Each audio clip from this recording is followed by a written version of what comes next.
Rasulullah pengikut dirinya apa pengikut Al-Quran? Rasulullah mengaplikasikan Al-Quran. Saya tanya Rasulullah pengikut dirinya apa pengikut Al-Quran? Bagi orang-orang yang bertakwa, kenapa yang menjadi petunjuk malah kitab sejarah bukan Al-Quran? Apakah orang Islam sudah tidak percaya lagi dengan Al-Quran, bahwa Al-Quran menjelaskan? Silakan. Apa ada pengajaran dari Arab, akhirnya orang-orang pergi ke Arab nyiumin batu? Itu akibat Anda tidak mendengar firman yang datang dari Sion. Anda mendengar firman Tuhan yang datang dari Gua Hira.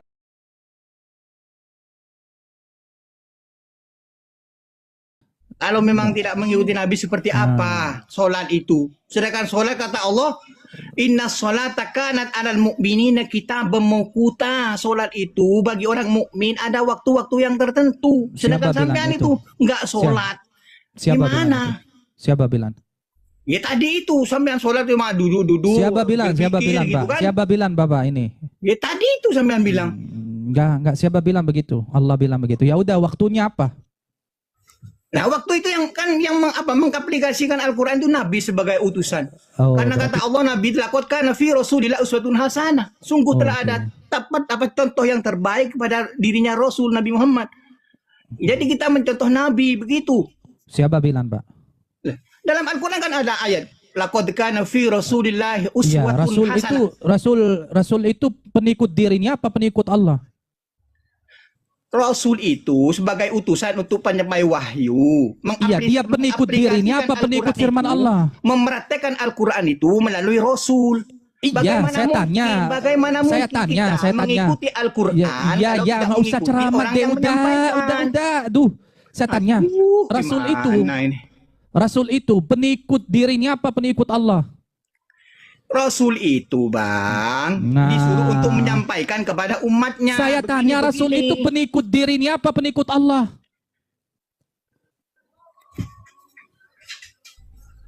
Jawab. Rasul itu sebagai penyampai wahyu, bagaimana untuk mempraktikkan mutar lagi jawab pertanyaan saya. Rasul itu pengikut wahyu apa pengikut dirinya? Pengikut Al-Quran. Ya udah, saya juga mengikut Al-Quran. Nah, pengikut Al-Quran sampean gimana caranya untuk saya nggak mengikut Rasul, saya mengikut Al-Quran. Rasul itu ya Bang, makanya dalam Al-Quran ada ayat saya tanya. Ya, saya tanya, Rasul itu sendiri pengikut dirinya apa pengikut Al-Quran? Rasul itu sebagai contoh Rasul itu mengaplikasikan Al-Quran. Saya nggak nanya contoh. Gimana? Saya nanya Anda. Mau mencontoh siapa kalau tidak mencontoh Rasul? Berarti begini. Nggak ada contoh. Katakanlah Muhammad, in kuntum tuhibbunallah, jika kamu mencintai Allah, fattabi'uni, ikut aku. Ya, fattabi'uni. Iya, saya nanya sama Anda. Fattabi'uni, saya nanya, saya mau ikut cara Rasulullah. Rasulullah pengikut dirinya apa pengikut Al-Quran? Rasulullah mengaplikasikan Al-Quran. Saya tanya, Rasulullah pengikut dirinya apa pengikut Al-Quran? Ya Al-Quran, Bong. Ya udah, saya ikut Rasulullah, saya mengikut Al-Quran. Itu. Rasulullah mencontohkan sholat sampai kok gak sholat. Gimana ini? Nyambung nggak? Jelas. Nggak nyambung nggak? Rasulullah tidak mengikut dirinya kan? Itu mencontoh Al-Quran sampai Anda contoh Rasul mengikuti Al-Quran. Gak ada urusan, nggak mencontoh. Aduh, bagaimana caranya? Rasulullah bilang apa? Rasulullah bilang tidak mencontoh Rasul, bagaimana caranya? Gini, nggak ada contoh, Bang, nggak ada contoh. Memangnya sampean itu Nabi? La ilaha illallah. Aduh. Memangnya sampean itu Nabi? Emang Quran turun mengutus Rasul. Sebentar. Quran turun kepada Nabi doang. Sebentar. Supaya ditiru. Gantian. Itu, Bang. Gantian. Quran turun kepada Nabi sendiri. Betul. Betul apa? Quran turun kepada Nabi sendiri apakah seluruh hudal linnas? Ya seluruh. Ya udah, ngapain saya ikut contoh-contoh? Saya ikut sumber langsung ke sumbernya ini. Untuk mempraktekkan Al-Quran itu kalau tidak mencontoh seorang udah Allah bilang sama saya, ini Al-Quran, kamu ikut Al-Quran seperti Rasulullah mengikut Al-Quran. Mengikuti Al-Quran tapi tidak mencontoh orang yang menyampaikan Al-Quran. Nggak ada contoh-contoh di Al-Quran, nggak ada, Bang, nggak ada contoh-contoh. Ini apa, Islam apa gimana ini orang ini? Nggak ada contoh-contoh. Waduh, ya Allah sudah mengatakan laqad kana fi Rasulillah uswatun, contoh hasanah yang terbaik. Jadi mau mencontoh siapa kalau bukan Rasul? Rasulullah yang mana? Rasulullah ya apa? Rasul apa definisi Rasul? Ya, Nabi Coba. Muhammad. Iya, Di coba antaranya Nabi dirinya Muhammad itu seorang gini, utusan. saya tanya sama Anda. Saya tanya sama Anda. Waduh. Dirinya Rasulullah apa Sampai risalah yang dia gimana ini? bawa? Allah, Nabi Muhammad itu seorang Rasul juga La Nabi. ilaha illallah. Ya, Astagfirullah. makanya saya tadi awal saya nanya sama Anda, Rasulullah pengikut dirinya apa pengikut Al-Qur'an? Kamu bilang pengikut Al-Qur'an, kamu bilang Rasulullah iswatun hasanah. Makanya saya bilang Rasulullah iswatun hasanah dengan risalahnya apa dengan dirinya sendiri? Astagfirullah. Kita disuruh mencontoh Rasulullah. Begitu. Ini enggak nyambung lagi. Ati Allahu ati Rasul, taatlah kepada Allah dan Rasul. Begitu Bang, gimana ini? Jadi taat Disuruh Rasul beda sama kepada taat. Allah Menurut dan bentar. Menurut kamu taat Rasul beda sama taat Allah. Taat Allah dan taat Rasul ya tidak bisa juga Bang, karena Rasul itu Bang. Makanya di situ apa? Ati Allah wa ati Rasul. Iya, saya Jadi tanya sama disuruh Anda, mengikut menurut Anda. Ya, Sampai ya, mau ya. mengikuti Allah, Al-Quran, Kalau terus ngomong bagaimana nggak ganti, jangan caranya capek. kalau tanpa ada Rasul? Iya, menurut Anda itu Gitu. taat. Iya, Allah nggak mau. Dia udah capek ah. Aduh, kamu yang gak jelas ini. Ini mereka ini lawan kuping gitu. Ditanya malah Muslim ini, mana gue. Coba kalau diskusi itu jangan bikin aku capek nih. Gantian bicara, gantian tanya, jawab, tanya. Mereka tuh maunya ceramah terus. Setelah ceramah kafiri orang. Tanya, jawabnya muter aja. Rasul itu mengikut dirinya apa mengikut Al-Quran? Kalau mengikut dia dirinya, kenapa dia nggak jadi Rasul sebelum diterima wahyu? Kalau omen dirinya sendiri, everybody Nabi Muhammad contoh, kenapa nggak jadi Rasul sebelum dia terima wahyu? Kenapa dia dikatakan Allah Subhanahu Wa Taala di dalam Al-Quran, wahai Muhammad, sebelum kamu menerima Al-Quran, kamu orang yang apa? Yang tidak tahu iman, tidak tahu kitab. Berarti dirinya Rasulullah tidak apa-apa. Dia itu hanya belajar dari wahyu. Dan itu di Al-Quran Allah bilang. Dan Rasulullah di dalam Al-Quran mengaku, aku tidak menjalani selain yang diwahyukan kepada aku. Apa yang diwahyukan kepada Allah dari Muhammad? Dari Allah ke Muhammad. Apa? Al-Quran. Nabi Muhammad juga beriman kepada Al-Quran dan menjalani perintahnya. Maka saya juga dan semua orang yang beriman wajib mengimani Al-Quran dan menjalani Al-Quran. Risalah Nabi Muhammad. Risalah Nabi Muhammad artinya Al-Quran. Gak ada urusan sama everybody Nabi Muhammad. Everybody Nabi Muhammad aja ditegur.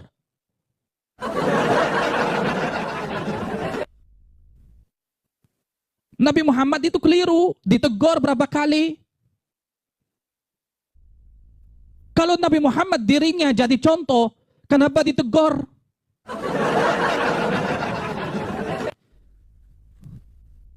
Beda sama Nabi Isa. Kalau Nabi Isa iya, di dalam Al-Quran iya.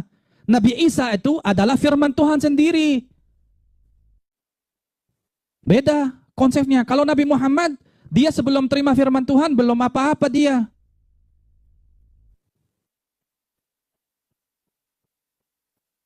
Mereka bingung sendiri dengan narasinya sendiri. Ditanya, Nabi Muhammad berikut dirinya apa berikut Al-Quran? Ya kalau berikut Al-Quran berarti dirinya nggak ada apa-apa.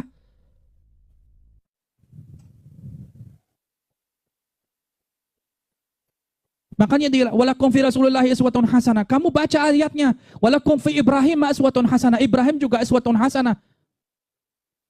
Dari apa? Bukan everybody-nya, tapi risalah. Makanya digunakan kalimat Rasul. Rasulullah kalau nggak ikut Al-Quran, dia sesat.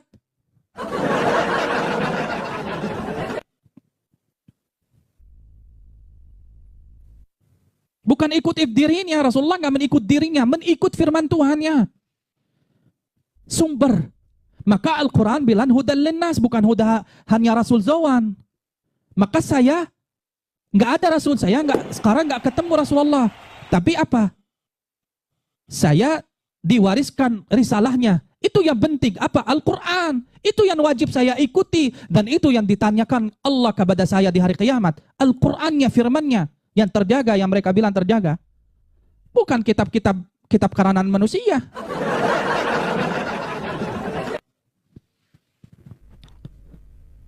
Logis enggak Allah subhanahu wa ta'ala nanti bilang sama saya, kenapa kamu enggak sholat 5 waktu? Saya jawab, Eman di mana salat 5 waktu? Ayatnya. Nanti jawaban Allah, ya ada di Sahih Bukhari. Loh. Kok Sahih Bukhari jawabannya Allah? Emang Sahih Bukhari kitab Allah? Coba. Sahih Bukhari kitab Allah apa kitab karangan manusia? Namanya Sahih Bukhari aja.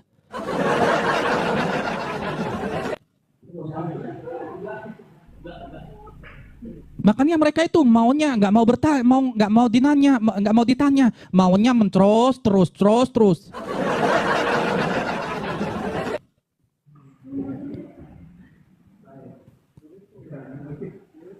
Wajar nggak Allah bertanya sama aku, kenapa kamu tidak ikut kitab-kitab manusia? Wajar nggak? Logis nggak?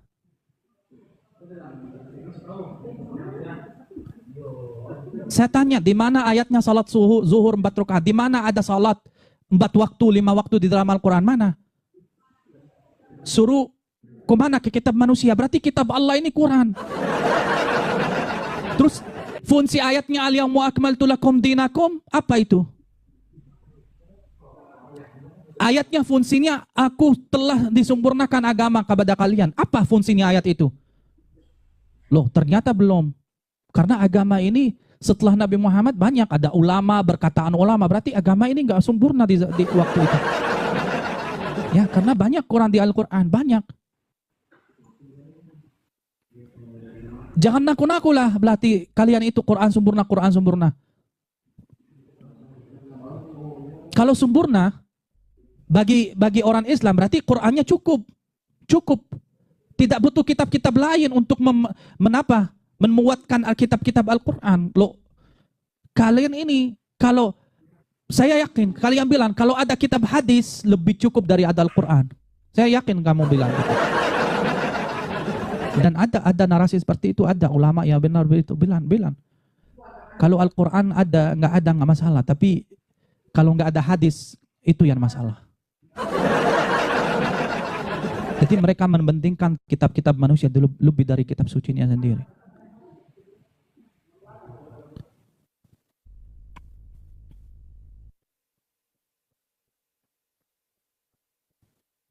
Gimana cara berpikir kalian?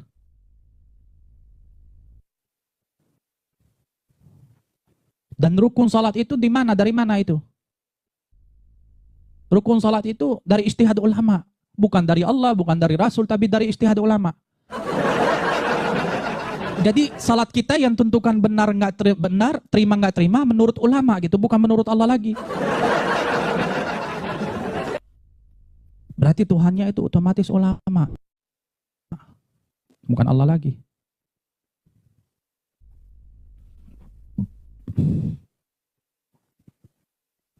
Mereka bilang ikut sunnah.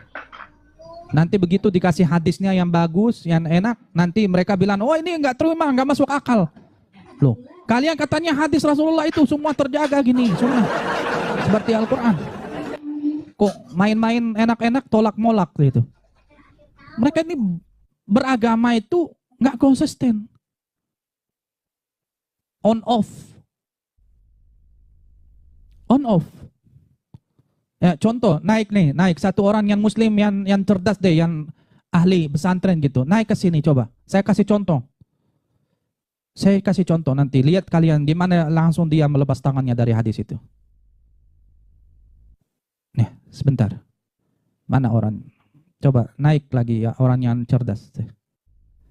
Coba mana? Ada orang cerdas nggak? Halo? Halo Ban Fikri? Halo? Ngomong nggak tahu ya, nggak ada yang. Halo?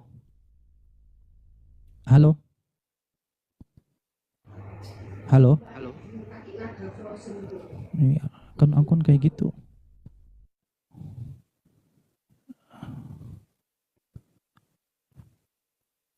Halo? Halo, assalamualaikum Ustadz. Nggak ada Ustaz di sini. Waalaikumsalam. Oh, oke. Bang Majid, saya ingin tanya satu soalan di dalam ayat-ayat Al-Quran, boleh tak, Bang Bentar, Al-Majid? aku lagi cari orang yang itu untuk sebentar, Kak. Bentar. Halo, siapa namanya? Manusia, ayo. Halo? Ya, halo Bang. Iya. Kamu ini pernah belajar nggak di pesantren agama gitu? Apa cuma pengikut aja? Alhamdulillah sih 6 tahun Bang di pesantren modern. Oke, 6 tahun. Oke, siap. Oke, saya mau ada satu riwayat, teman. Boleh nggak terenin sama saya?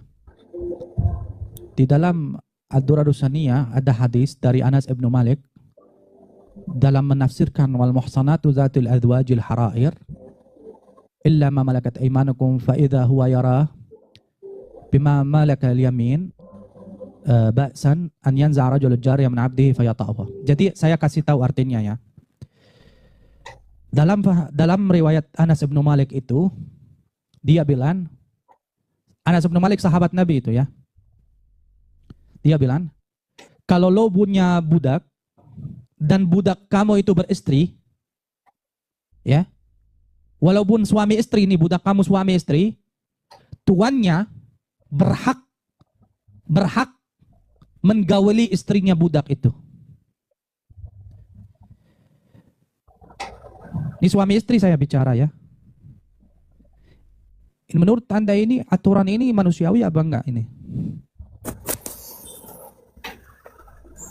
Kalau konteks zaman sekarang udah nggak manusiawi, Ustaz, Bang. Zaman dulu masih manusiawi kalau zaman dulu. Kalau zaman dulu masih bisa kepake, kalau sekarang udah nggak.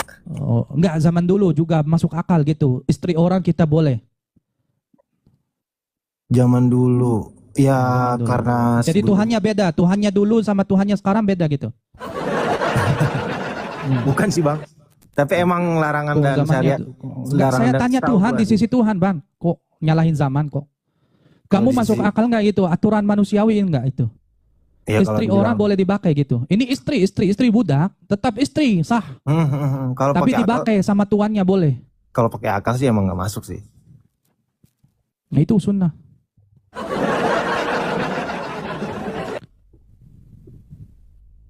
Kamu mau tahu hadisnya? Ketik aja di Google kalau nggak percaya, Bang. Keluar.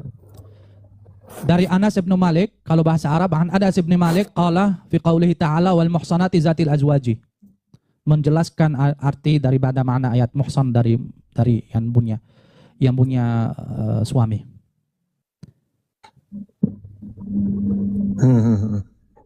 Ketik aja di Google nanti keluar hadisnya. Itu dirawikan Abu Majlas Lahiq bin Hamid Al-Muhaddis Ibn Hajar Al-Asqalani. Ya.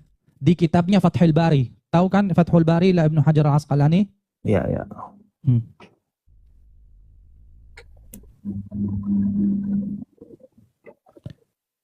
Gimana perasaan manusia itu istrinya orang dipakai gitu. Dan itu dilegali dengan halal Allah.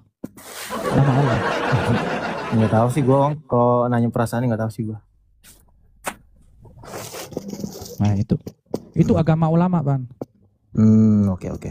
Oh, oke. Itu contoh. Oke Bang, siap. Siap. Terima kasih. Nah, langsung langsung terbang. Lihat kan? Lihat sendiri. Karena hati nurani dia dan logika dia itu nggak terima sebenarnya.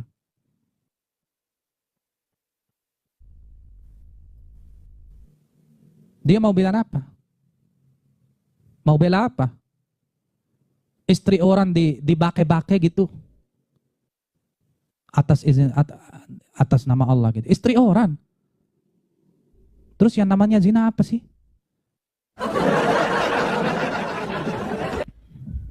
Terus itu Gila nggak? Itu pertanyaan yang berat seperti itu bisa kebawa sampai mimpi ntar malam dia tidur tuh.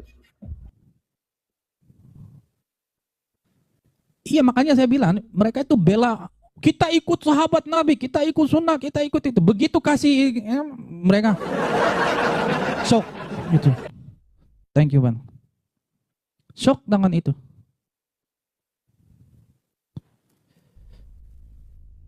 Itu ajaran ulama. Itu yang ada di kitab-kitab hadis. Banyak. Itu cuma satu contoh yang saya buka. Banyak. Ribuan ada. Selamat sore Bang, Assalamualaikum. Salam.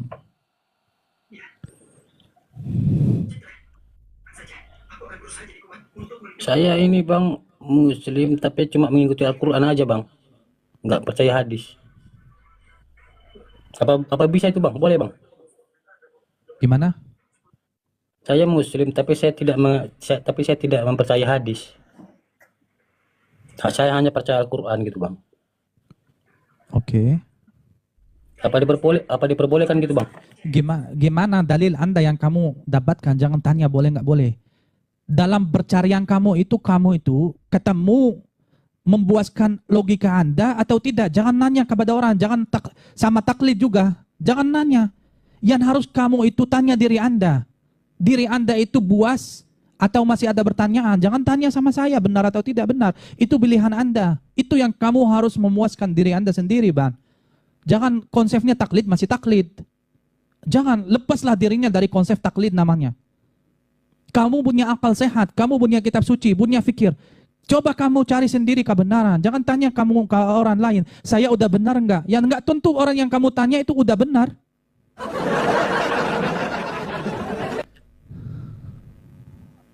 Paham enggak? Paham Bang. Diri Anda yang bisa memuatkan diri Anda sendiri apa benar atau tidak benar, sesuai dalil, sesuai logika yang kamu cari, yang kamu dapat. Saya nggak bisa. Saya bukan kayak ustaz-ustaz langsung main hakim. Ini sesat, ini kafir, kamu neraka. Bukan begitu, Bang.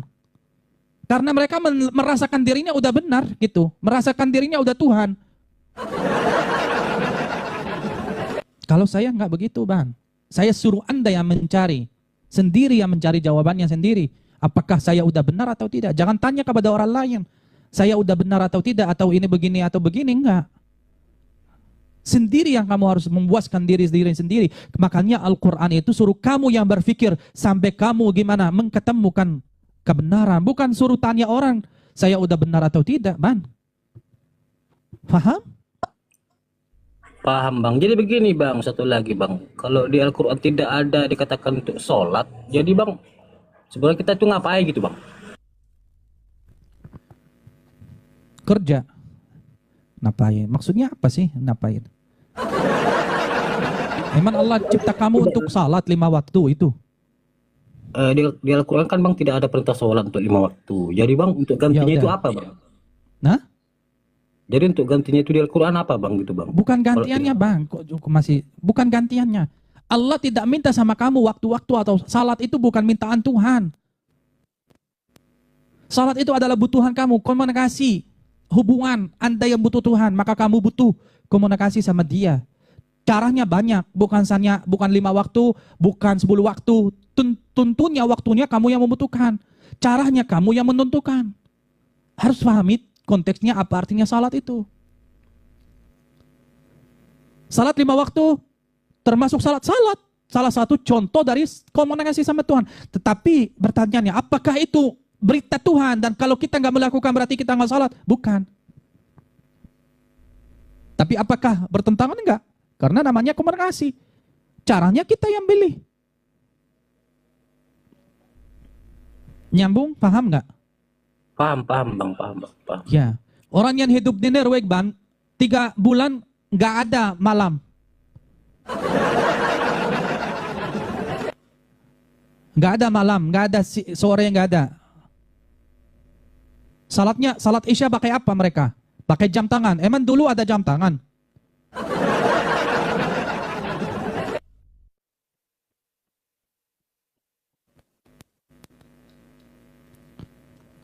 Jangan dibatasi komunikasi kita kepada Tuhan, Bang. Itu.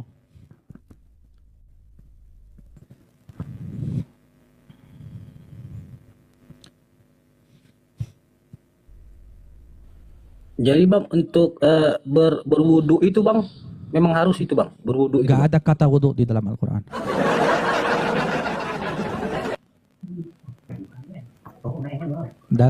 Gak ada kata wudhu, Pak. Oh jadi bang cara kita sendiri kepada Tuhan lah bang ya, dengan hati yang bersih, dengan cara kita sendiri lah bang ya. Oke bang, makasih ya bang ya. Ya, sama-sama, Pak.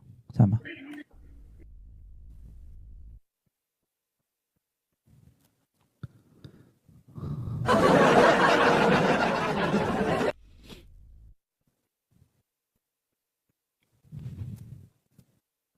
Korban ulama mereka itu, kasihannya. Doktrinnya luar biasa. 1000 tahun, ya nggak gampang saya rubah kan. Mati-matian saya ini berubahnya. Ya tapi ya semampu-mampu kan. Kita lah apa yang kita mampu kok. Ya mudah-mudahan lah Allah kasih umur, kasih sehat ya. Untuk bisa sedikit lah merubah. Minimal ajak pikir aja dulu lah. Ajak pikir. Kalau udah berpikir itu langkah yang paling utama dan paling penting gitu. Yang penting mereka tuh mau berpikir aja. Mau berpikir. Karena soalnya itu akal mereka itu dimatikan sama mafia agama itu, sama ustaz mereka. Mereka bernarasi sami'na wa ata'na. Sami'na wa ata'na apa? Nggak ada akal. Mendengar dan taat. Dari akal itu nggak berfungsi mereka, saudara. Akal itu nggak berfungsi di konsep taklid. Karena yang kupingnya yang jadi Tuhannya, Bang.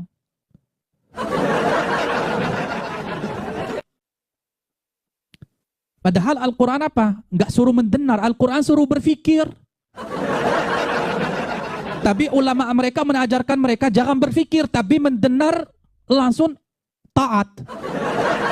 Nggak boleh berpikir. Nggak boleh berpikir. Yang benar yang mana? Ulama apa Allah? Ya tergantung kalian, pikirlah, pikir. Kalian mau ikut Al-Quran apa ikut ulama yang bilang kamu nggak boleh berpikir, nggak boleh kamu ke Al-Quran, kamu harus lewat ini. Siapa yang menentukan harus kalian lewat? Imam Syafi'i itu emang dapat wahyu. Yang harusin siapa? Allah. Apa kelemahan mereka sendiri? Kelemahan mereka sendiri, saudara. Loh, Imam Syafi'i sendiri tidak berani. Imam Syafi'i sendiri tidak berani melakukan dirinya itu paling benar. Dia itu bilang, kalau mendapat saya bertentangan sama Al-Quran, sama Sunnah, itu dibuang aja. Loh, tapi yang bodoh itu, umatnya aja yang taklid buta 1000 tahun, masih pengikut kitab Imam Syafi'i yang buatan manusia, nggak rubah-rubah.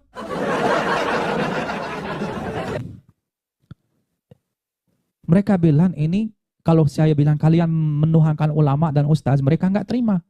Tapi kalau faktanya emang begitu. Mereka taklid buta tanpa mempelajari apa itu perkataan Syafi'i. Makanya tadi orang yang naik, saya nanya, rukun salat menurut Imam Syafi'i apa? Pelit pelat. Naram bebas. Dikasih tahu malah notot. Gak perlu tahu katanya. Kayak mabuk. Salat tidak tahu apa yang diucapkan. Oke, saudara, terakhir ini ada Kak Eron, silakan. Ada mau bertanya, silakan. Silakan.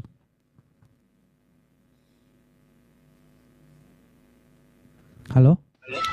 Iya, Bang Majid, yang tadi saya bilang mau tanyakan ayat di dalam Al-Quran ya, Bang Majid ya. Kalau di dalam Al-Anfal 35 itu kan, Al-Anfal 35 itu dikatakan orang yang sholat di sekitar Baitullah itu akan merasakan azab, yang putar-putar lalu bersiul-siul, itu akan merasakan azab karena kekafirannya. Nah, ketika saya kalau bertemu dengan orang Islam ya Bang Majid ya, saya tanya yang dikatakan orang yang kafir itu adalah yang melakukan sholat, yang tawaf di sekitar Baitullah. Berarti sebelumnya kan yang tawaf di Baitullah itu bukan Kristen, bukan Yahudi, bukan Hindu, bukan Buddha, bukan agama apapun selain daripada agama pagan Quraisy. Nah, kalau dari agama pagan Quraisy, kenapa Islam mengadopsi agama pagan Quraisy seperti itu, Bang?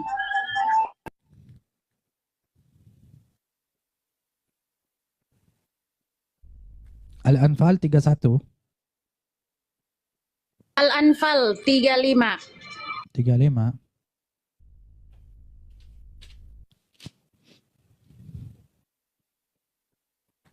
وما لهم لا يعذبهم الله 35 إن الذين كفروا ينفقون أموالهم ليصدوا عن سبيل الله فسيمسكون سرة سمعون جهنم يحشرون وما كان صلاتهم عند البيت إلا مكاء وتصديع فذوقوا العذاب بما كنتم تكفرون لا يعذبهم. Jadi maksudnya apa Kak ini dari mana ayat itu?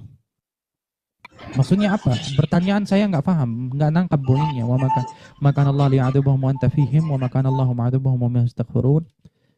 Wa ma lahum la ya'dzibuhum Allah wa hum yas'auna 'anil masjidil harami wa ma kanu awliya'ahu illa al-muttaqun lakin aktsarahum la ya'lamun.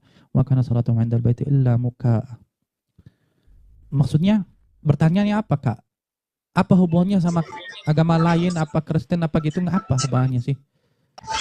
Iya, nah pertanyaan saya yang saya titik beratkan di situ Bang Majid adalah yang di situ dikatakan kalau kebanyakan para Muslim ya atau Islam itu selalu menyatakan bahwa yang kafir itu adalah orang yang tidak mengakui Allah. Sementara di dalam Al-Quran mengatakan bahwa yang kafir itu adalah orang yang mutar di sekitar Baitullah sambil bersiul-siul. Bukan. Kalimat makna kafir itu, kafir maknanya di Al-Quran menutup diri terhadap kebenaran. Menutup diri, ya, menutup diri. Nanti kita lihat konteksnya apa. Kafir itu di dalam Al-Quran maknanya menutup diri terhadap sesuatu. Nah, nanti kita lihat konteksnya apa itu di situ. Menutup diri terhadap apa? Nggak ada di Al-Quran bilang orang Kristen kafir atau Yahudi kafir, nggak ada begitu, nggak ada ayatnya begitu Kak, nggak ada. Iya Tapi Pak, ada kontesnya. Misal ada orang kafir terhadap nikmat Allah, ada. Apa artinya kafir terhadap nikmat Allah? Jadi dia mengingkari, dia hidup segala-galanya dari Sang Firman atau Sang Khalik atau yang Maha Kuasa yang memberikan segala nikmat, dia mengingkari itu, dia menutup diri, dia nggak mau aku, dia bilang itu bukan dari Allah, bukan dari alam semesta sendiri, saya yang tanam, saya yang makan, paham? Jadi kafir itu artinya di dalam Al-Quran Kak, menutup diri, tapi lihat konteksnya, menutup diri terhadap apa, harus kita lihat. Terhadap apa kafir itu di situ? Ya.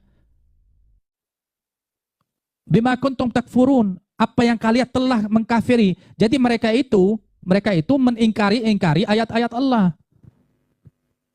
Mengingkari, menutup diri terhadap firman Allah gitu. Itu konteks ayat itu Kak.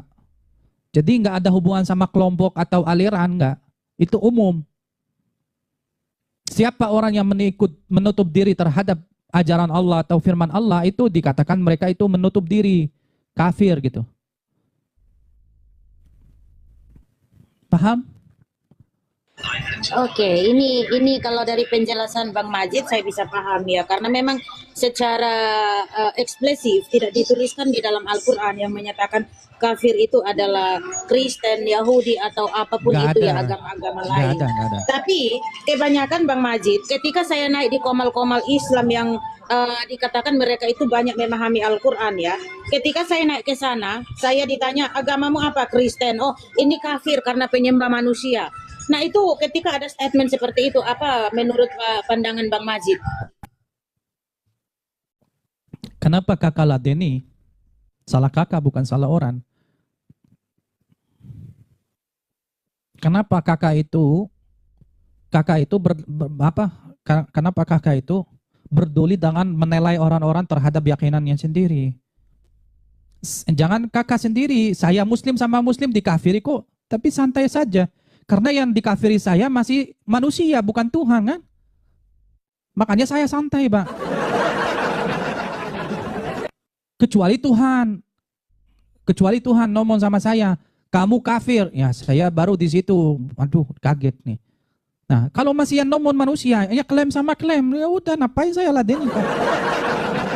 Kok kakak ini jangan cari validasi imanmu dari manusia loh. Ya kan? Kalau kamu mau cari validasi imanmu dari manusia, ya berarti Tuhan kamu manusia, bukan Allah. Iman kamu kepada Allah, Kak, bukan kepada manusia. Jangan minta validasi sama orang lain.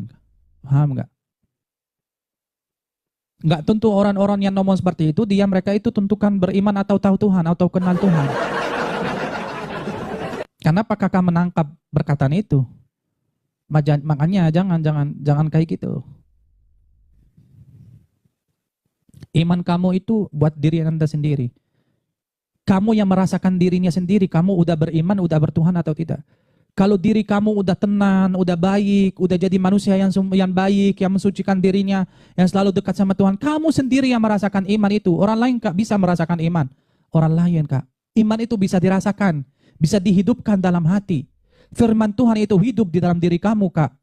Itu kan diimanan kakak. Masa saya ajarin? Mantap, mantap Bang, mantap. Oke. Oke, sudah?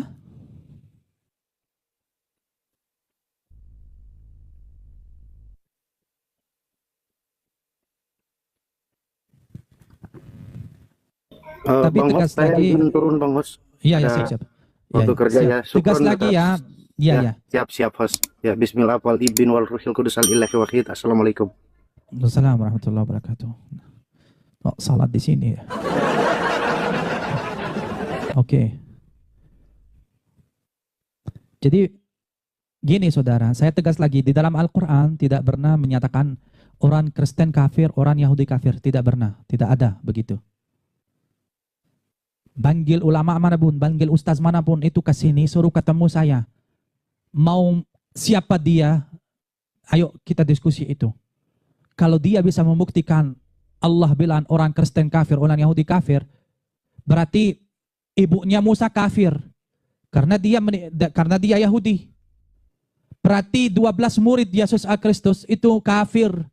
Karena mereka Kristen. Nanti mereka bingung sendiri.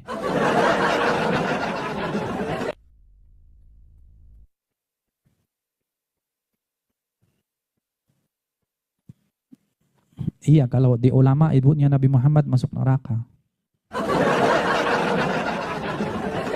Iya, mereka udah tahu tempat neraka makanya.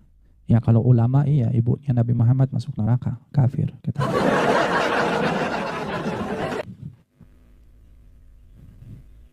Gara-gara apa? Gara-gara satu riwayat ya. Bukan ayat Al-Quran, bukan apa, bukan Tuhan yang ngomong, tapi mereka yang simpulkan. Berat saudara, berat. Dan itu jadi perdebatan mereka. Ada yang mengkafirkan ibunya Nabi, ada yang mensucikan ibunya Nabi. Jadi yang mana yang benar, wallahu a'lam. Dua-duanya ngaku dari Tuhan. Oke saudara, aku terakhir ini mau tutup, ada siapa?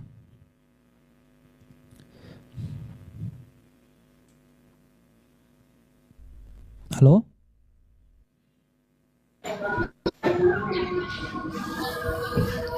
Selamat siang Bang Majid. Ya. Izin sebentar aja ya Bang. Kebetulan masih ada kakak Iron ya. Jadi kebetulan kan sudah, saya juga berterima kasih ya.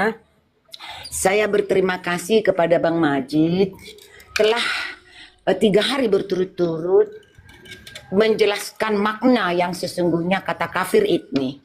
Jadi saya juga 2 hari lalu naik ke Iron membahas tentang minta tolong Bang Majid, tolong ulangi tentang kata kafir itu gitu. Jadi saya juga tercerahkan. Terima kasih Bang Majid memaknai, menjelaskan makna yang sesungguhnya. Jadi saya tambah sedikit ke Kak Iron yang izin nanti kalau salah perbaiki ya Bang ya, Bang Majid. Yang saya pahami dari penjelasan Bang Majid tentang kata kafir ini, makna sesungguhnya itu adalah menutup diri. Jadi dan bukan arti maknanya bukan berarti selalu negatif. Nah contoh, sampai Bang Majid kemarin itu membuat contoh. Kalau kita tidak mau bersekutu dengan iblis, artinya kita tidak mau berbuat jahat, berarti kita kafir terhadap kejahatan. Artinya kita menutup diri terhadap kejahatan itu. Nah, jadi benar Bang Majid, apa yang disampaikan wajar kalau Kak Iron bertanya itu Bang. Karena di Indonesia selama ini, mereka selalu menggiring dan memahami makna kafir itu sempit. Dipersempit maknanya Bang. Bahwa selain Islam, mereka bilang kafir. Nah, bahkan Islam sendiri pun seperti Bang Majid, ketika berseberangan pendapat, berbeda pendapat, mereka kafir-kafirkan.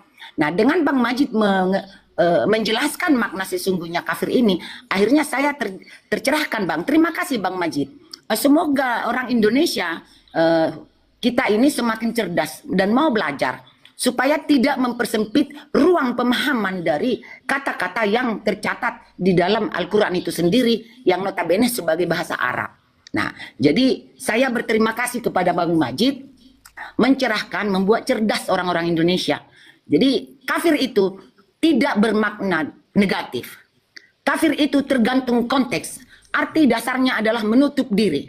Jika saya orang benar, tidak korupsi, berarti saya kafir terhadap korupsi. Kira-kira begitu ya Bang Majid ya? Betul. Oke, terima kasih Bang. Nah, begitu Kak Iron ya. Itu bukan kata saya ya. Saya mengikuti Al-Quran. Karena kata kafir, orang-orang Betani di dalam Al-Quran menyatakan mereka itu kafir. Orang Betani, ini Betani kok dikafiri. Enggak, karena maknanya Betani itu mereka mendapat biji, menanam biji itu menutupi tumbuhan. Maka dikatakan di dalam Al-Quran mereka kafir. Kafir artinya apa? Menutupi biji-biji untuk tumbuh lagi. Itu, makasih Bang Ing. Itu paham enggak? Jadi, paham Bang Majid, paham, sangat paham Bang Majid. Jadi kemungkinan menurut saya Bang Majid, buat orang Indonesia, apapun itu sukunya, apapun itu agamanya, dengan Bang Majid banyak memberikan pencerahan, makna-makna pemahaman, pengertian kata di dalam kata ya, suku kata atau kata di dalam Al-Quran itu, sehingga mencerdaskan Indonesia ini, yang selama ini mempersempit, bahkan membatasi pemahaman itu dengan sempit, sehingga bermakna salah mereka buat, semakin tercerahkan Bang. Semoga semakin cerdas bangsa Indonesia ini. Yang sabar Bang Majid, memang sebagai berbuat jahat itu mudah Bang, tetapi berbuat baik itulah yang sulit karena banyak tantangan Bang. Karena dunia ini lebih condong kepada kejahatan daripada kepada kebaikan. Benar nggak Bang Majid? Sepakat nggak dengan saya? Oke, terima kasih Bang Majid. Terima kasih Bang Majid. Izin turun ya Bang Majid. Selamat siang. Jangan patah semangat dan jangan berhenti berjuang untuk sebuah kebenaran ya Bang Majid. Ya. Selamat siang. Dan aku nambah lagi ya. Selama yang dikatakan mulut manusia kafir itu, selama yang dikatakan itu manusia, seharusnya kita santai saja. Ya, karena kita menyadari itu manusia, bukan Tuhan. Ya kan? Jadi jangan kalian terbancing-bancing sama mulut manusia. Karena iman kalian, saya tadi bilang, iman kalian itu yang hak menilai itu Tuhan. Karena kamu itu beriman kepada Tuhan, bukan beriman kepada manusia. Maka jangan minta validasi atau pengakuan iman kamu dari manusia. Janganlah, salah alamat. Makanya akan kamu kecewa. Imanmu itu yang merasakan, kamu yang merasakan, bukan orang lain. You understand or no? Jadi please kalian dalam beragama itu santai. Santai ya, santai. Itu enak. Yang kalian fokus itu dengan bagaimana aku jadi lebih dekat kepada Tuhan. Enggak usah menilai orang-orang lain kok. Dari dulu begini, klaim-klaiman ini. Ya kan? Tapi sendiri kamu yang mengalami dekatan kamu kepada Tuhan. Sendiri yang mengetahui diri kamu itu dekat sama Tuhan enggak? Sendiri yang mengetahui kamu dirinya itu udah baik atau belum. Kamu masih dekat sama rahmatnya Tuhan atau belum. Firman Tuhan hidup di dalam diri kamu apa belum. Roh Kudus masih hidup didampingi kamu apa belum. Kamu yang merasakan. Jangan minta menilai sama orang lain. Betul? Makanya iman kita itu hanya buat kita sendiri, bukan buat orang lain. Oke? Jadi santai-santai aja. Saudaranya. Semua itu mereka bilang kamu kafir, kamu neraka, kamu sesat, semua itu.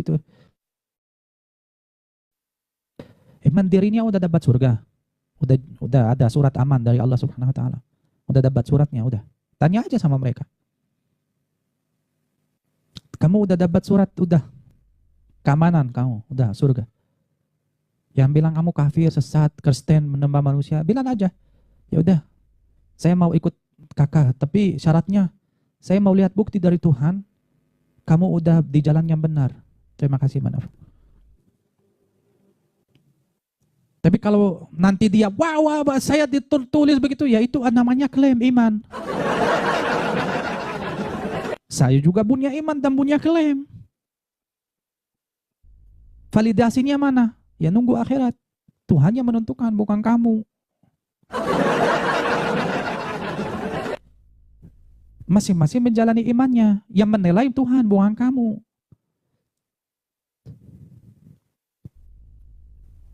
Tapi mereka mana nyadar karena mereka nggak mengikut kitab sucinya, kakak. Mereka mengikut kupinnya, mengikut ulamanya, bukan mengikut Tuhan. Tuhan di dalam Al-Quran ini nggak pernah menyiapkan definisinya orang ini kelompok. Nggak pernah Quran itu menyalahkan kelompok. Quran itu membantah argumen. Misalnya orang-orang kafir ini, kafirnya terhadap apa dulu? Bukan Allah di dalam Al-Quran bilang, suku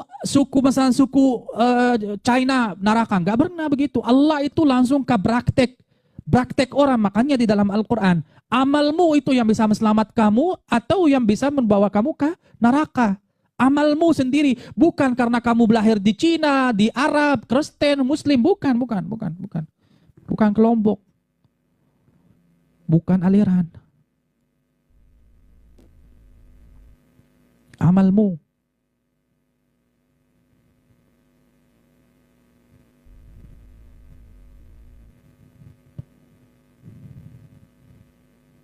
Makanya kalau ada orang suka membagikan surga dan neraka, tanya aja dulu suratnya ada enggak, Pak?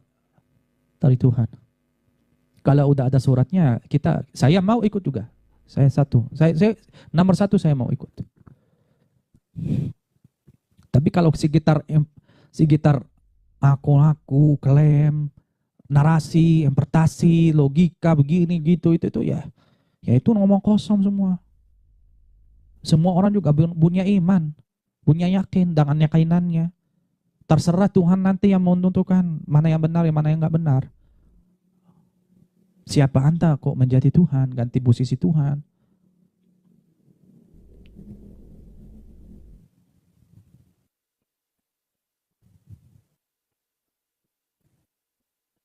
Tuhan aja mau dilabel-labeli. Tuhan aja mau dikasih merek. Gila. Gak nyadar.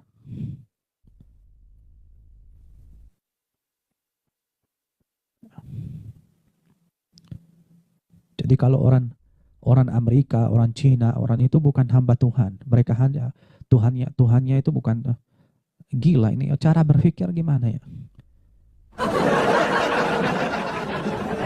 Agama itu di dalam Al-Quran, agama itu fitrah.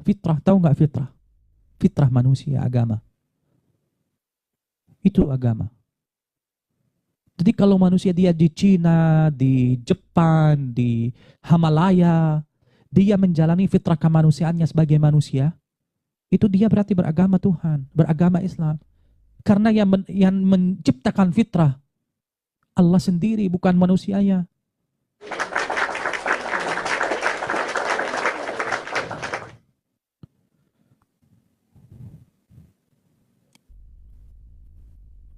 Makanya kalian tanya saya, ya seumpama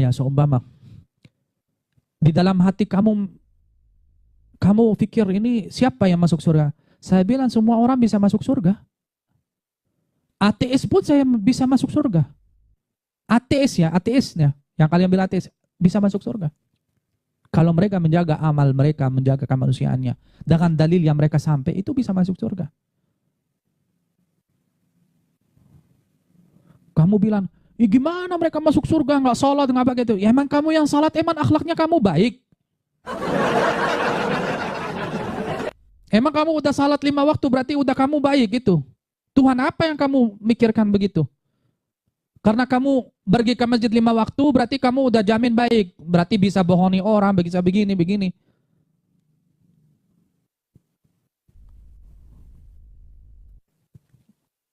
Nyala, itu nanti aku bahas itu secara luas.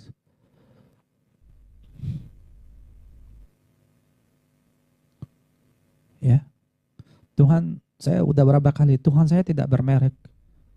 Tuhan saya, Tuhan alam semesta. Dan setiap hamba yang dia cipta, punya hak menambahkan dia dengan dalil, dengan fikirannya yang dia itu sampaikan kepada dia sendiri.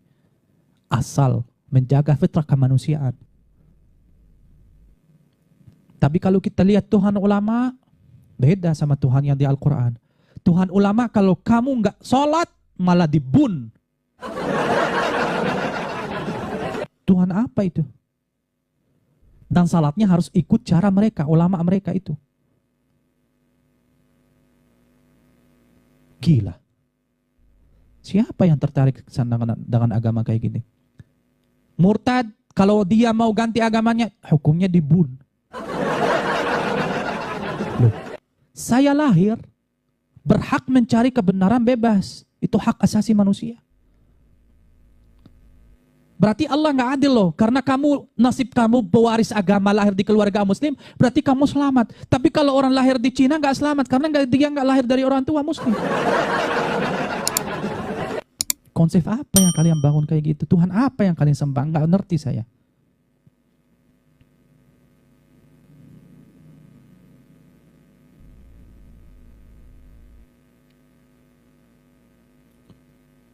Makanya gak ada di Al-Quran murtad itu dibunuh. Gak ada kata murtad itu, gak ada kata murtad dari syariat ke syariat, gak ada itu. Gak ada artinya. Selama kamu bersembah Tuhan yang Maha Esa, kamu berganti syariat itu bukan murtad kamu.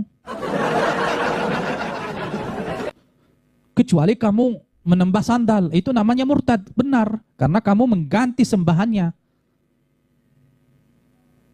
Tapi kalau ganti syariatnya itu bukan murtad namanya. Tetap tujuannya kepada Tuhan yang Maha Esa. Berarti kamu tetap muslim.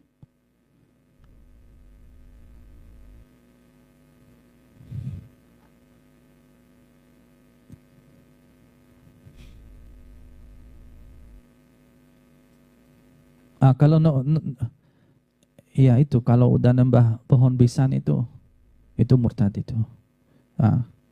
Tergantung bisannya enak atau tidak, bisa diselamatkan atau tidak. Ya contoh misalnya begini.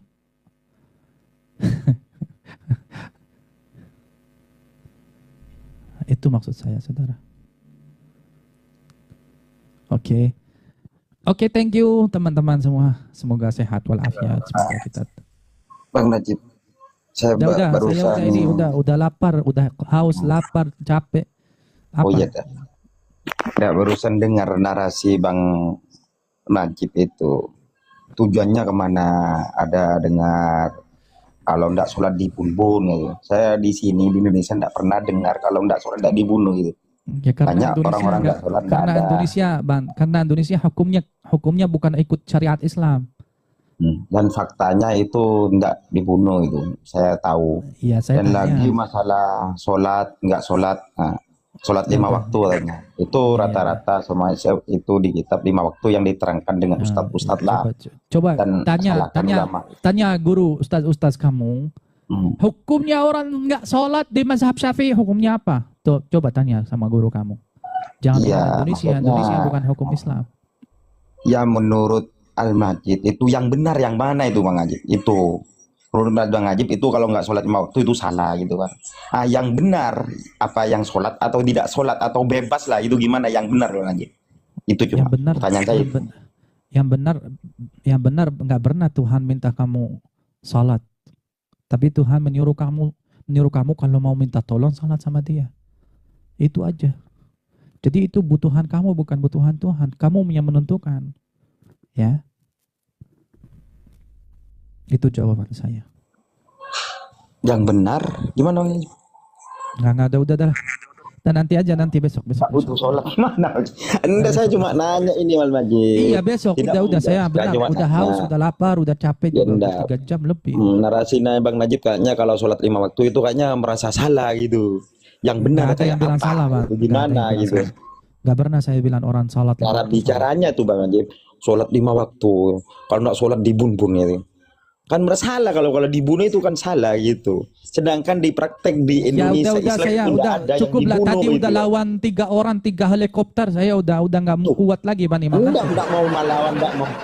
Ini kayaknya enggak mau tarung saya Majib. Saya cuma mau nanya yang benar kayak apa. Ini mau tutup itu. Saya mau tutup capek, sumpah capek, tahu nggak capek saya, tahu nggak capek. Oke, selamat beristirahat Bang Majid.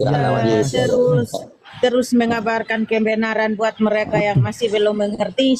Saya menghinanya Neng Fatimah. Nah, di sini sudah mulai berbelit nih. Oh, kalau itu bukan. Kenapa yang dipakai kitab yang lain? Bukankah Al-Quran itu adalah... Sebentar Neng, sedikit lagi. Begini Neng Fatimah, sedikit gini. Bukankah Al-Quran itu yang menjelaskan? Bukankah Al-Quran itu yang lengkap? Zalikal kitabu la raiba fihi hudal lil mutakin. Tidak ada keraguan padanya, petunjuk bagi orang-orang yang bertakwa. Kenapa yang menjadi petunjuk malah kitab sejarah, bukan Al-Quran? Apakah orang Islam sudah tidak percaya lagi dengan Al-Quran, bahwa Al-Quran menjelaskan? Silakan.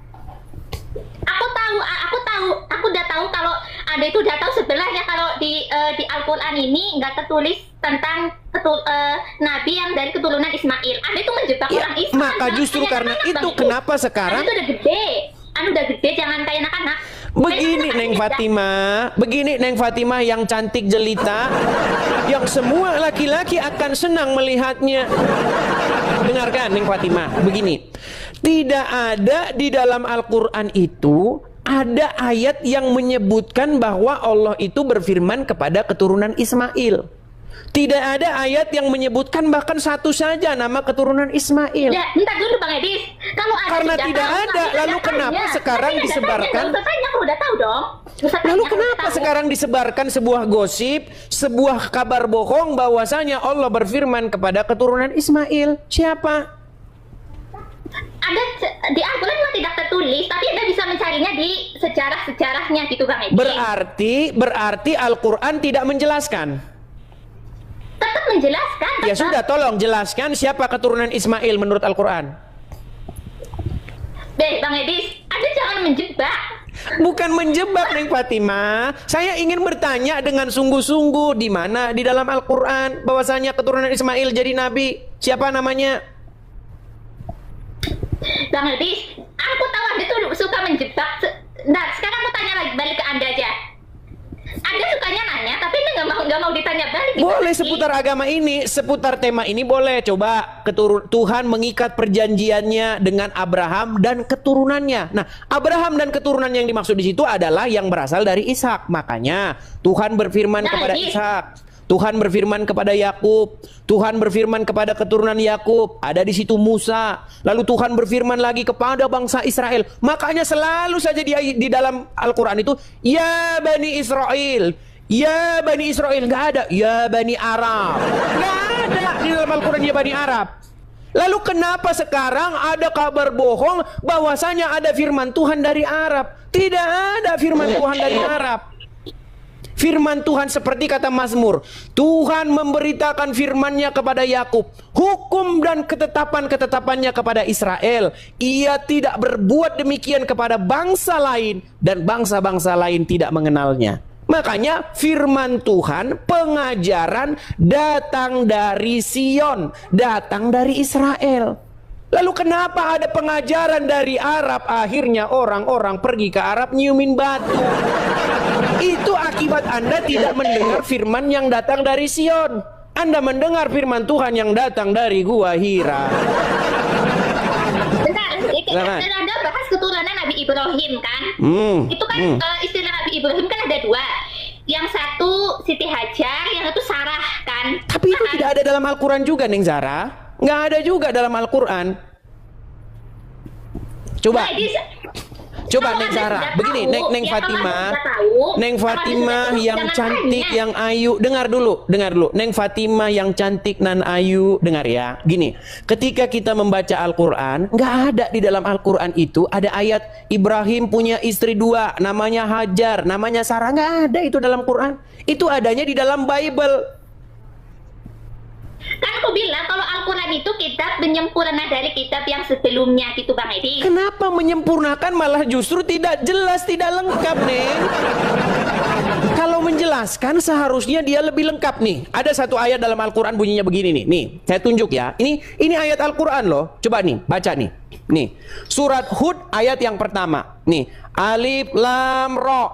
Ya, inilah kitab yang ayat-ayatnya disusun dengan rapi, kemudian dijelaskan secara terperinci. Ini Al-Quran bilang bahwasanya Al-Quran terperinci, tapi umat muslim sayang sekali tidak ada yang percaya bahwa Al-Quran itu terperinci. Justru katanya, oh Al-Quran itu tidak menjelaskan yang terperinci, tapi yang umum-umum saja, penjelasannya ada di hadis. Loh. Kitab yang menjelaskan itu bukan hadis, Neng. Kitab yang menjelaskan itu Al-Quran. So Bang Edis, aku tahu Anda tuh sebenarnya tuh mau menjebak umat Islam, Anda tuh penghujat. Bukan penghujat, Neng. Justru saya ingin memberitakan apa yang benar. Anda, bentar dulu. Anda tuh kayak anak kecil. Anak kecil Anda nggak berpikir dewasa. Aneh deh Anda.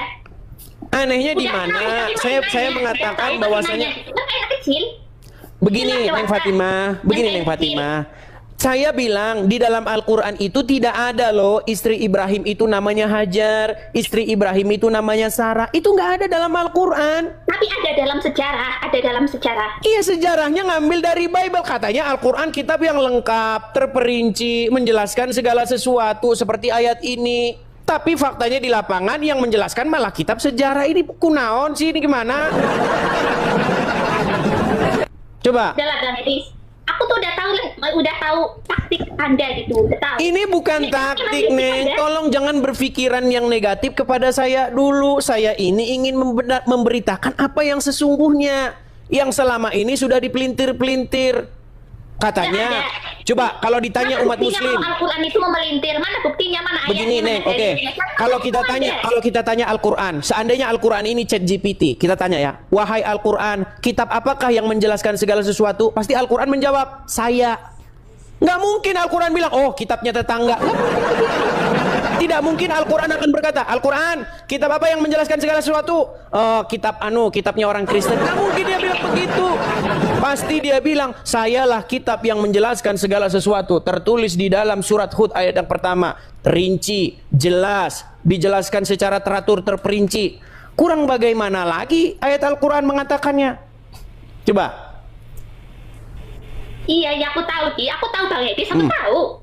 Terus kenapa sekarang Neng Fatimah termakan oleh isu, termakan oleh omongan orang-orang bahwasanya oh Al-Quran itu hanya menjelaskan yang umum-umum saja, Al-Quran itu tidak terperinci. Loh, ini terperinci tulisannya nih, jelas dijelaskan nih, kitab yang ayat-ayatnya disusun dengan rapi kemudian dijelaskan secara terperinci nih, terperinci. Bagaimana mungkin Quran bilang terperinci tapi umat muslim bilang nggak terperinci? Gimana? Dah Bang Edi, sekarang aku yang tanya kepada Anda. Oke, tapi sudah mengakui dulu ya. Sudah mengakui bahwa tidak ada keturunan Ismail yang dari Nabi. Aku tanya dulu pada Anda.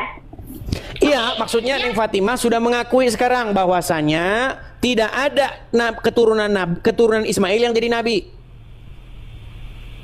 Ada atau tidak ada? Ada tapi dalam sejarah. Oke, sebutkan siapa namanya. Satu keturunan Ismail yang jadi Nabi dalam Al-Quran siapa? Aku udah bilang dalam Al-Quran nggak ada. Tapi ya memang tidak ada. Kalau tidak ada, jangan dibuat menjadi ada. Sesuatu yang tidak ada tapi dibuat menjadi ada, tiada lain itulah yang disebut tukang sulap dan tukang sihir. Aku udah bilang tadi Bang Edi, dari awal aku udah bilang di Al-Quran memang tidak tertulis, tetapi Tapi di sejarah itu tertulis siapa keturunan Ibrahim, cari aja di sejarah. Oke, siapa keturunan Ismail? Keturunan Ismail yang jadi nabi di kitab sejarah mana? Coba sebutkan. Tuh, Anda menjebak lagi. Loh, Neng Fatima, saya ingin mengikuti narasimu. Oke lah, sebutkan Neng, siapa keturunan Ismail yang jadi nabi? Siapa? Namanya siapa? Jadi, aku sekarang tanya dulu kepada Anda. Gantian dong, dari tadi Anda nanya terus. Oke lah, berarti menyerah ya. Menyerah ya. Aku nanya dulu, ntar dulu. Oh iya, berarti sudah menyerah. Ya, ntar dulu aku. Iya, akui dulu loh kalau kau sudah menyerah. Oke, saya kibarkan bendera putih menyerah nih, gantian. Boleh? Menyerah? Aduh. Dan nanti tanya aja yang lebih cerdas ya. Aku kalau ngejelasin kepada Anda tuh kayak aku ngomong kayak anak kecil umur 3 tahun gitu. Nah, sekarang tanya dulu. Bukankah Al-Quran sendiri dan Muhammad sendiri sudah menggambarkan bagaimana kaum wanita? Menurut Muhammad, wanita itu akalnya tidak sempurna, betul? Karena kebanyakan mereka itu menjadi penghuni neraka, betul? Lalu ya. Berat saudara-saudara.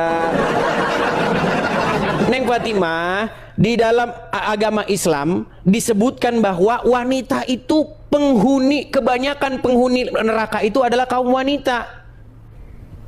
Mau saya tunjukkan dalilnya bahwa wanita itu. Ya, aku tahu. Sebentar, saya tunjukkan dalilnya. Karena selama ini banyak wanita yang tidak tahu. Nih ya, akal wanita itu menurut agama Islam itu tidak sempurna. Nih ya, nih saya tunjukkan dalil-dalilnya, ayat-ayatnya nih.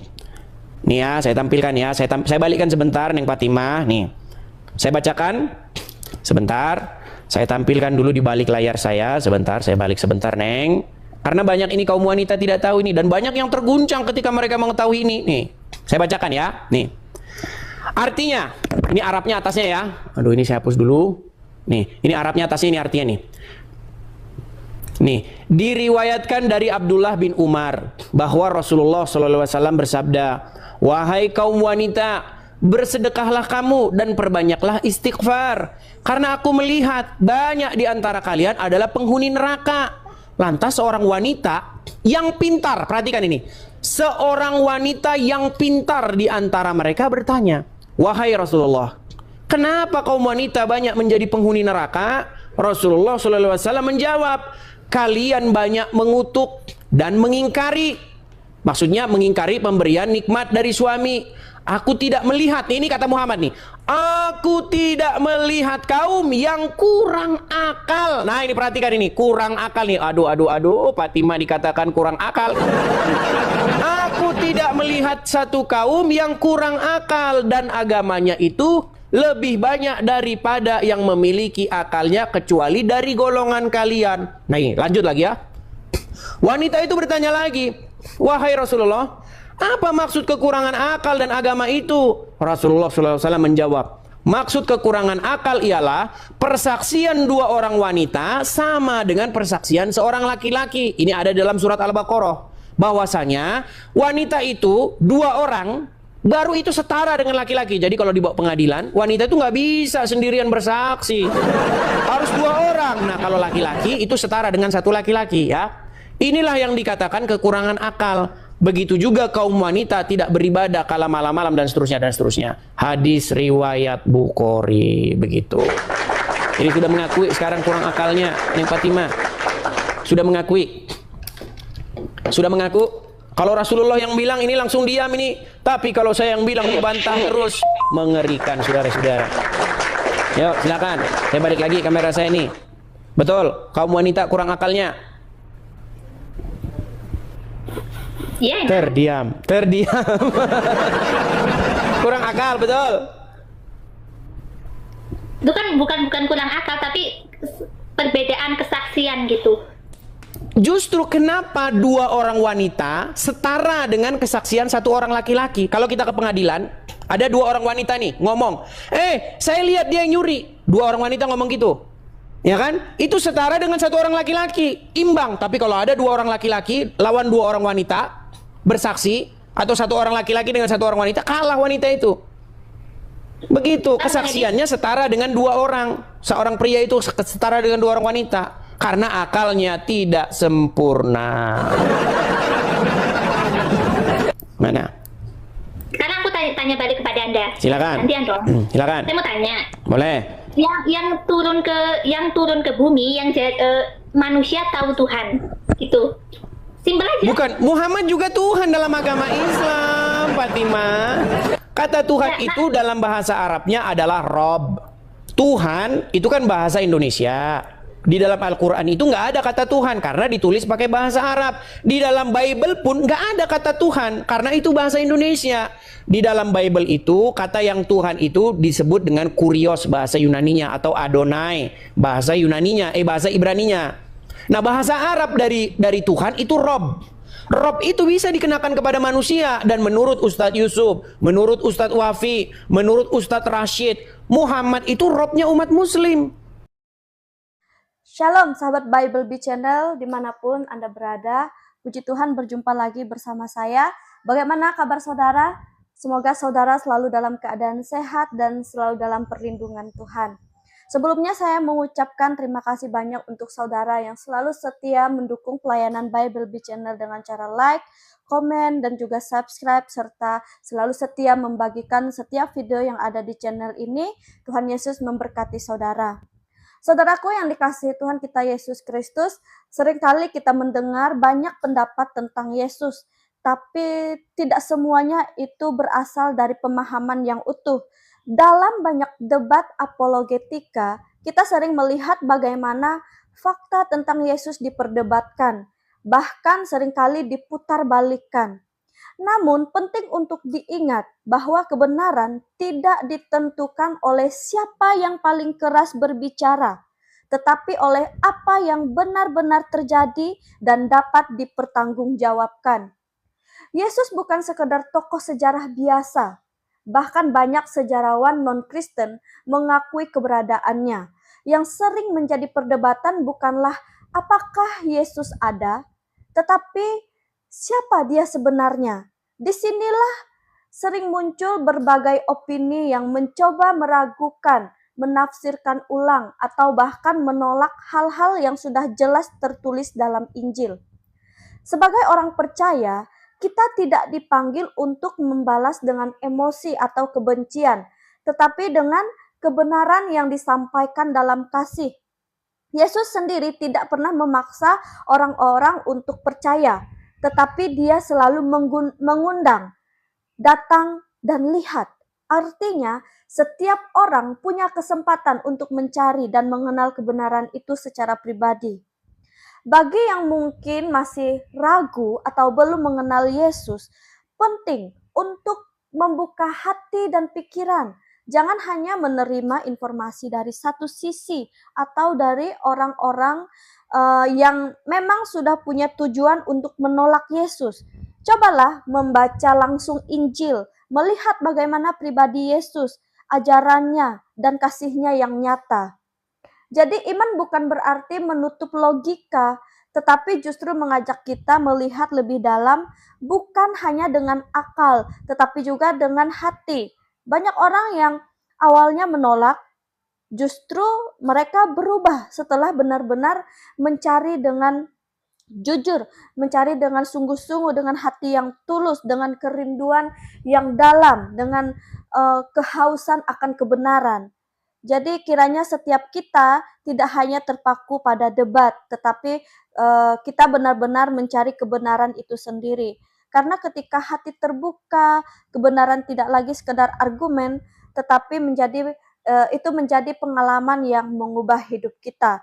Kiranya ini boleh menjadi sesuatu yang membuka cara pandang kita untuk kita boleh melihat lebih dalam lagi tentang Yesus, bukan untuk kita perdebatkan, apalagi untuk kita pelintir di sana ke sana kemari. Jadi mari kita melihat kebenaran itu dengan kacamata Yesus, dengan hati yang terbuka, dengan kerinduan yang dalam, yang sungguh-sungguh ingin mengenal Yesus, seperti itu. Jadi terima kasih untuk saudara yang sudah meluangkan waktu untuk menonton video di channel ini. Sampai jumpa di video berikutnya. Tuhan Yesus memberkati saudara. Shalom.